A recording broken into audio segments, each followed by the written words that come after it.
என் வீடு எந்த குழாயில கசிவு, எந்த ஜன்னல் ஆணி இல்ல, எந்த கதவுல தாப்பா இல்ல, எந்த மூலையில ஒட்டடை இருக்குன்னு எனக்கு தெரியும்.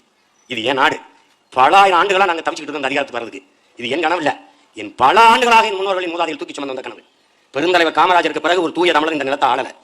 திரும்ப திரும்ப திரும்ப திரும்ப பேச்சு கூடாது.